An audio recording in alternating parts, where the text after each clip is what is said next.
Malakias. Sabi po doon, dalhin ninyo sa aking tahanan ang 10 bahagi ng inyong mga kinita.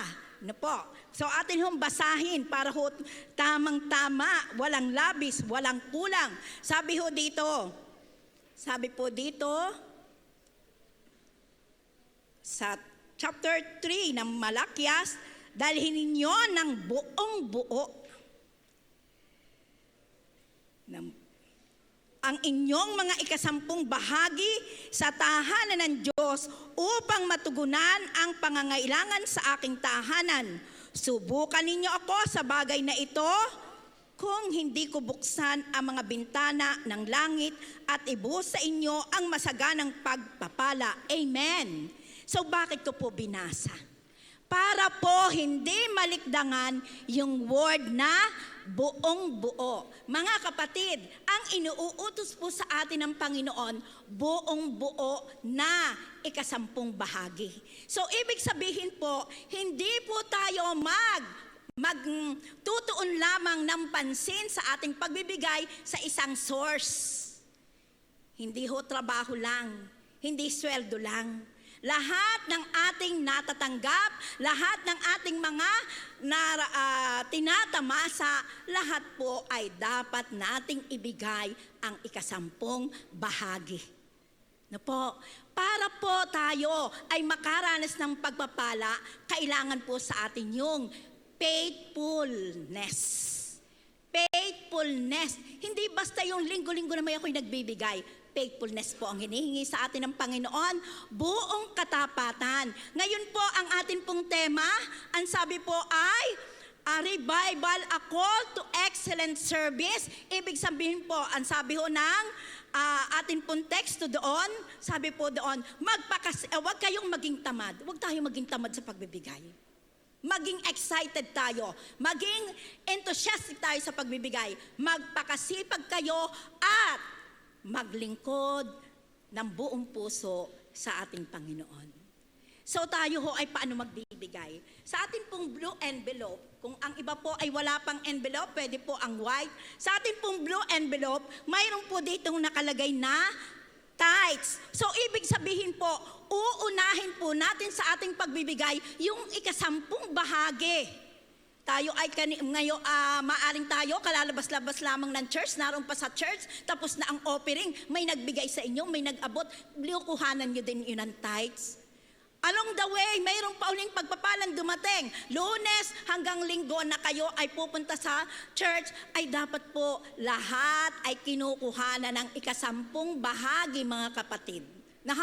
Kung kayo po ay monthly, simula po sa day 1 hanggang last day ng buwan, dapat po'y kinukuhanan ng 10%. You have not to worry. Hindi po natin dapat na sa pagbibigay ay magkaroon ng worry. We have to wait. Dapat po ay maghintay tayo at atin pong gawin na ang pagbibigay, tithes, ang ating pong offering, kaloob, ay dapat po ay ginagawa nating form of worship. Nag-aalay tayo ng pinakamainam na paglilingkod, pagsamba, pagpupuri sa Panginoon. At mga kapatid, mayroon ho akong special na reminder. Huwag nating kakaligtaan ang ating pledges. Ito pong pledges na ito pong cornerstone. Ito pong ating cornerstone, ito po ang magiging tunay na patutuo ng glorious church na inilagay sa puso ng ating spiritual director, si Brother Eddie. So ito pong cornerstone, ibibigay po natin ito, manampalataya, magtiwala sa Panginoon, magbigay ng buong puso. At yun pong mission, wag po nating kaliligtaan para po pagdating ng araw, mga kapatid, tayo ay makabilang sa top millionaires. Pwede po ba nating palakpakan ang Panginoon?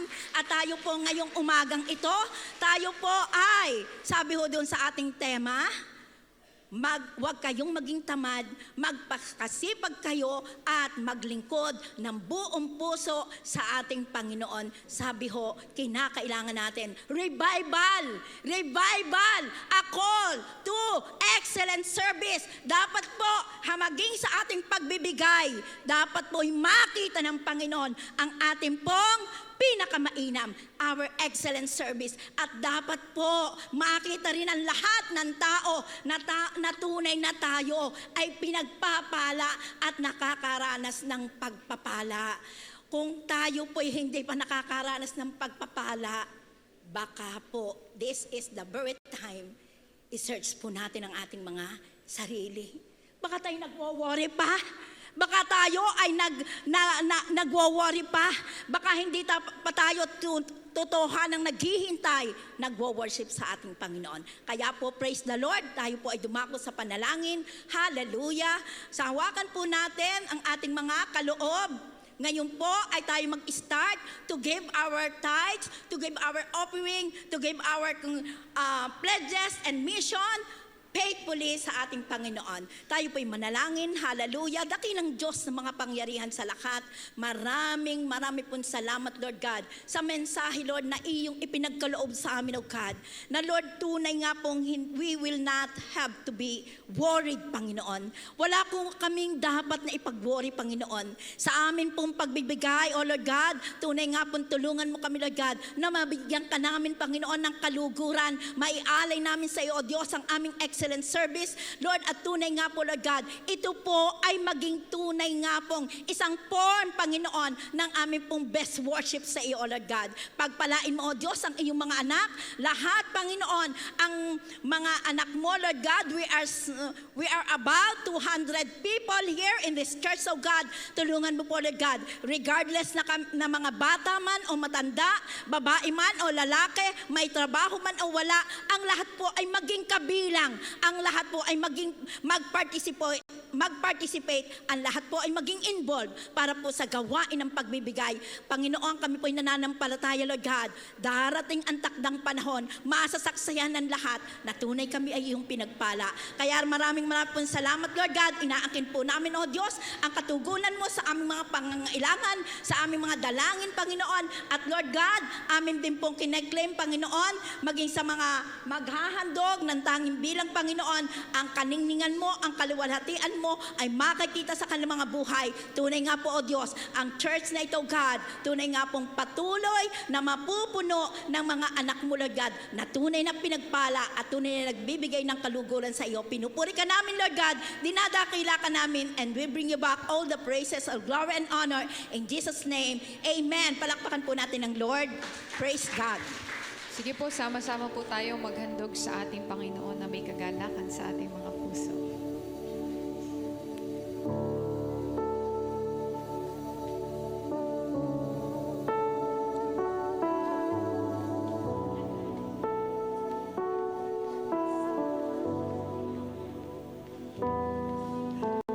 Just to feel your arms around me, just to know your grace.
just